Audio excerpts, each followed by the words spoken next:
Good morning. Hi, welcome back. I'm Theresa Bruno. I'm the host of the Soul Talks podcast. And I'm so excited to have Terri Mathews Woodall with us today. Her list is long of all of her accomplishments. She is, let me see if I can get this right, an Emmy nominated speaker. She's a best selling author. She's a serial entrepreneur. She's a philanthropist. She's an crazy, amazing advocate on behalf of autism. She's married to Lee Woodall, former NFL football player and Super Bowl champion. And you know the thing, she has TM Brand. She's the force behind her own business as well as the nonprofit she started, Jaden's Voice. The thing about Terri that I'm fascinated with, and I'll get you there, is she has such a sense of purpose across the board, whether it's in business, family, community, activism, spirituality. Terri is very purposeful in the way she lives her life. And you look at this litany of all this amazing success that she's created, and you go, well, she must have come from a family, silver spoon, got all the scholarships to colleges, things like that. And that is absolutely the antithesis of where this amazing woman came from. Not to sensationalize it or be overly provocative, but Terri came from, she's the daughter of a pimp and a prostitute. And if I could say anything about her, she is absolutely not her past. Terri, I'm so excited to be here with you today. I have honestly never heard a story like yours. And when we talked for almost 2 hours a few months ago, I left our time together feeling like you live in divinity. You live a divine life to be able to do what you've done, because it just doesn't happen like this. People don't come from the pain and the hurt and the lack that you came from and create what you've created. And when I look at your life, it's not just that you've had all these amazing business successes. You have a wholeness. You have an authenticity, in your life. So help me start somewhere with that amazing story. Um, so I would say, growing up, it was, you would see in a sense what you thought life would be. Because the one interesting part where I could even go back now, I didn't understand it then, is I look back over my life and realize that there was intentionality, even with my parents, with their struggles, to put me in good schools if they could, oftentimes using an address of someone else, so that I could attend those schools.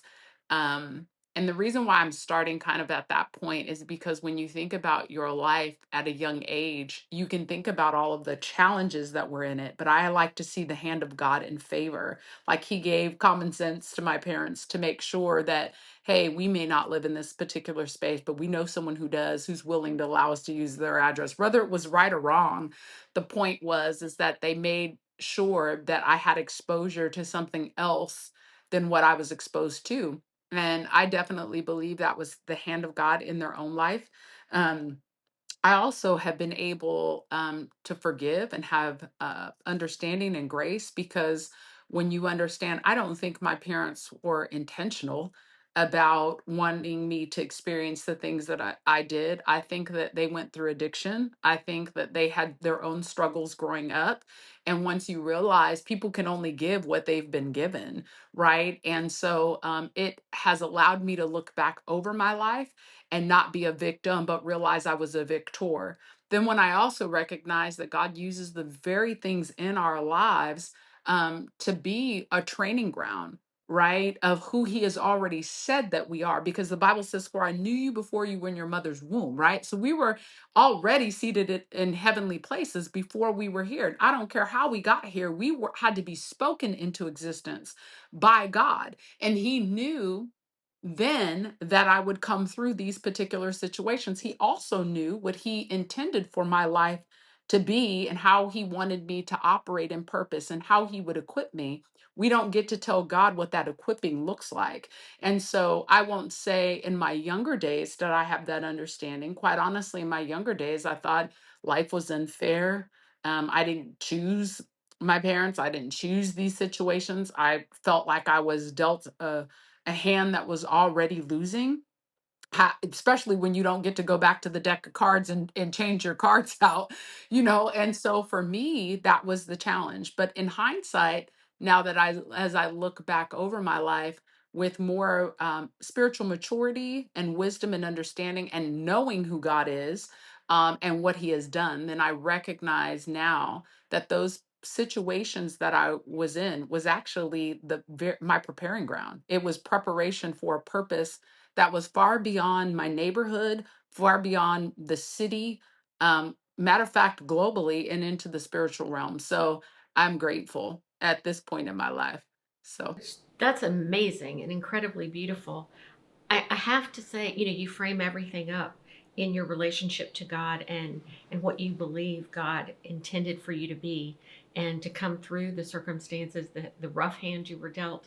Where did that belief come from? How did you begin your spiritual journey? okay, so have y'all seen Mowgli? What was Yes. that? Raised by the Bears? That's how I Yes. feel like it, what happened with me and the Holy Spirit. And I will tell you, I always had a sense. So again, interesting hand of God, right? My father was a pastor. And although we didn't live in the same city at the time, I would spend times going to visit him. And interesting enough, I would watch how he cared for people.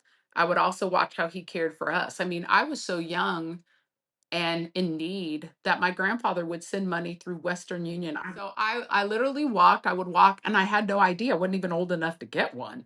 And so I would literally go, and there was a code that we would use in order for me to get, money from Western Union. And I would be the one given the money because I was responsible enough to buy the groceries and handle the things that needed to happen. He trusted me. Oh, girl.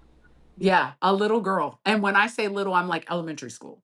Like today, this would be considered child abuse to be allowing your child to walk yay far to do these things. And I'm not sure if there was and me being allowed, much as it is that there was a sense of responsibility.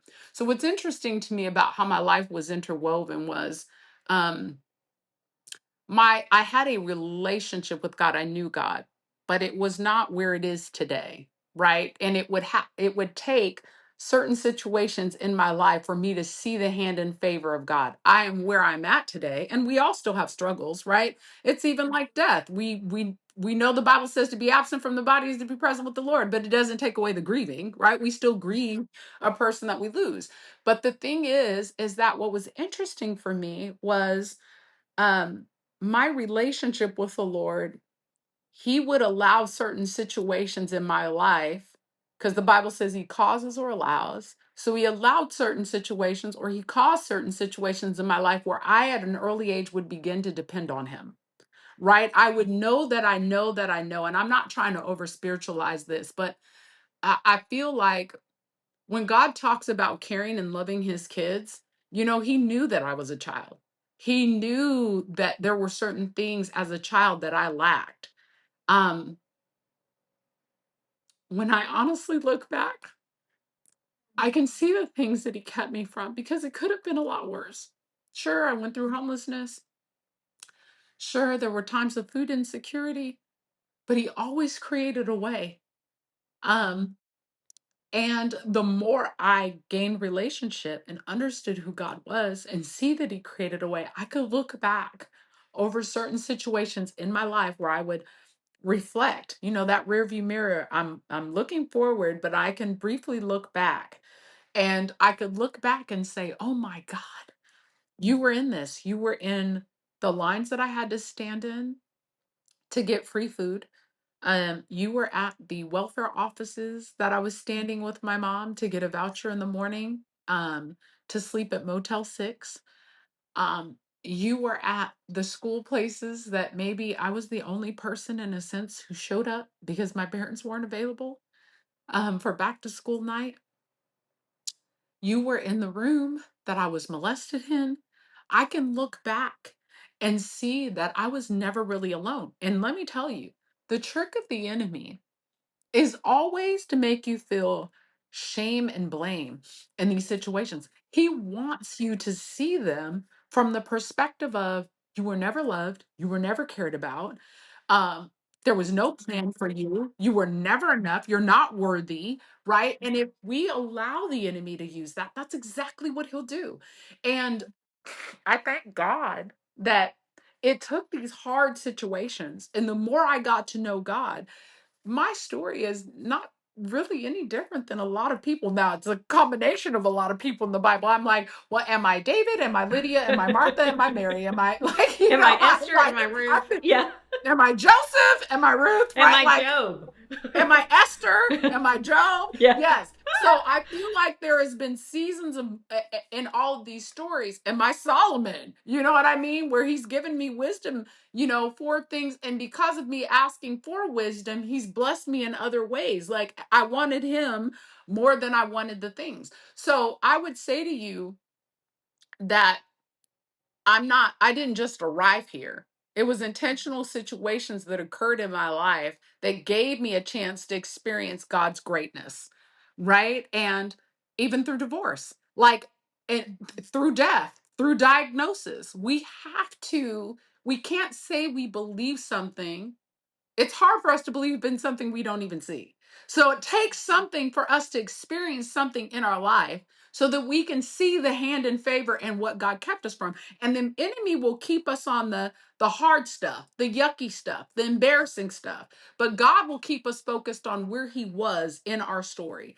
And when I seen that, then at that point in time, because people can say, "Oh, you're chosen."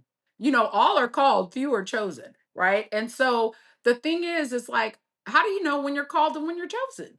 Right. And it was like, when the Lord walked me through, I was like, I'm every story in the Bible. And to whom much is given, much is required. So, and it's not even about stuff. It's about the territory of the souls in a sense that we've been called to steward. And I could look in the faces, which I thought was crazy. I could go to a foreign country and look in those faces and say, me too. Me too. I've experienced that hurt. I've experienced that heartbreak. I've experienced that disappointment. I've experienced feeling lack. I've experienced feeling unworthy. I've experienced shame. I've experienced embarrassment. And all of these things that I experienced in a very short window of time. By the way, I'm 48. I feel like I've lived 9 lives, right? I've gained, I've gained, right? All of these different things for me ended up helping me understand that there was a greater calling in my life. And instead of looking at what I think was damaged goods, I recognize that I'm not damaged at all. I'm determined, and God has a defined process for me to go through in order for me to fulfill a purpose that I'm not equipped unless I had these experiences. So it's different. It makes me go there. There's a place I just keep wanting to go back to in your life, and I want to know, when did you know? When did you know there was this calling on your life? When did you know you were being directed? And I think about you telling me that you had your own apartment at 15 years old.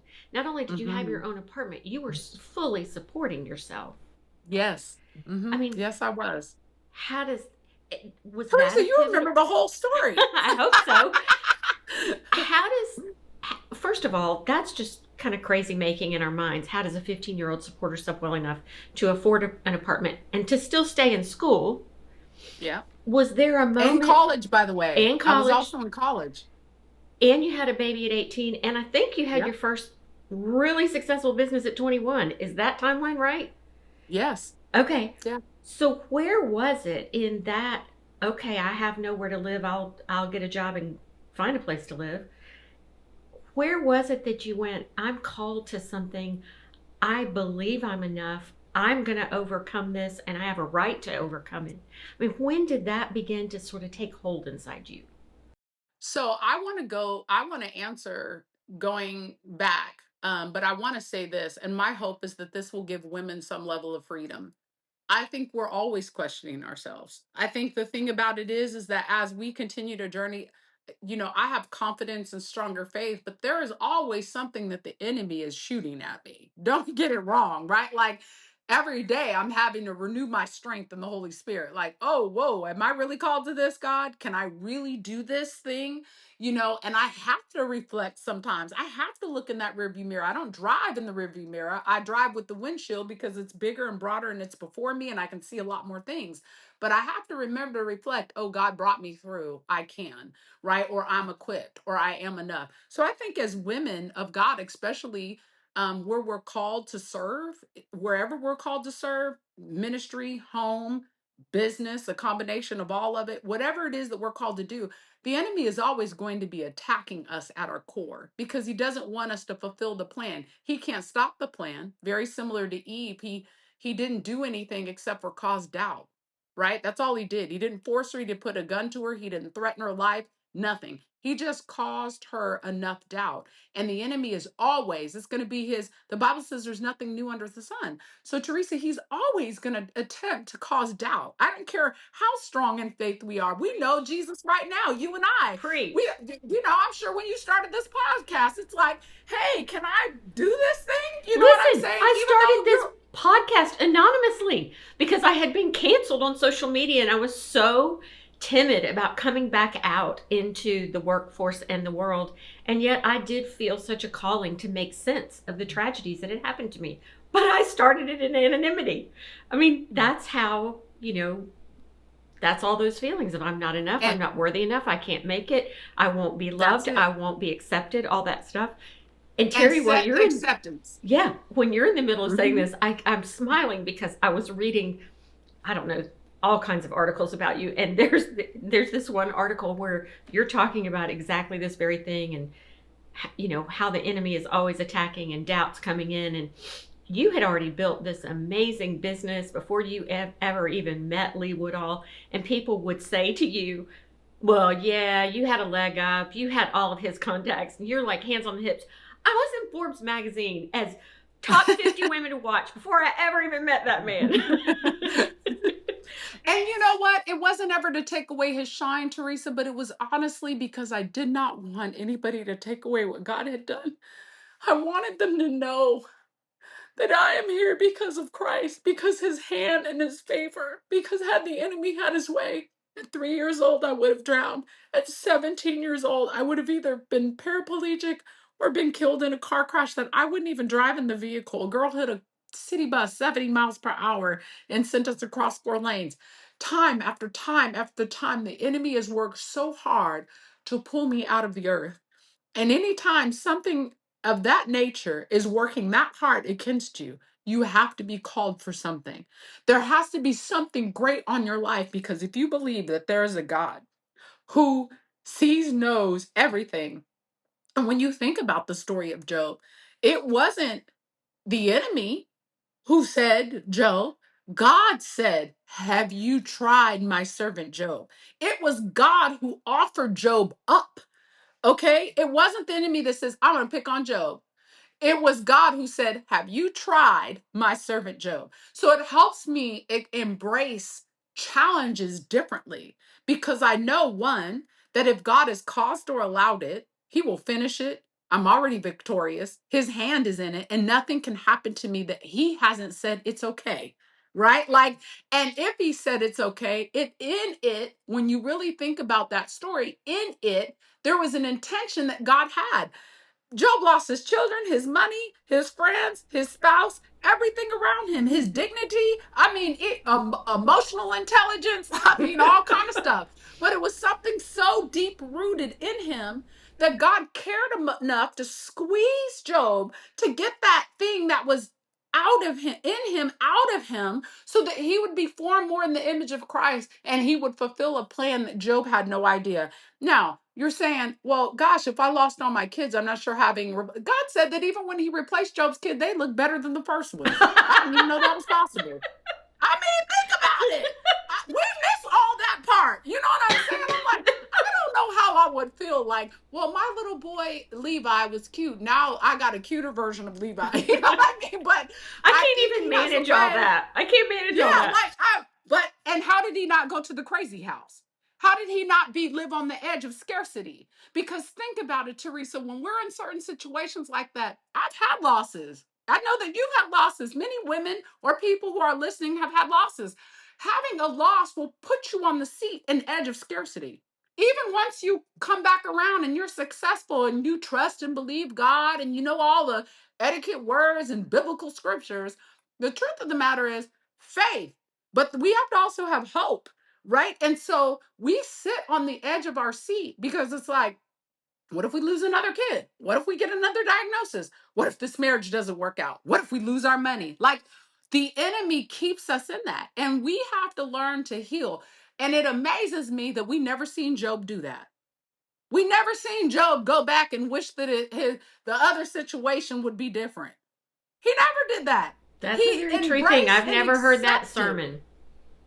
He embraced and accepted what God, he never lived in the past. You never heard Job say, well, Dag, I really miss my kid. He embraced what God said. He did and was obedient to the next until the end. I mean, that to me, and he did lose his mind. There's nothing in there that talks about Job losing his mind after the fact. Do you know how many of us, after we come through something, are like on the edge? Oh, I And that's have what I'm been saying. on the edge. What you 100%. just And not just once.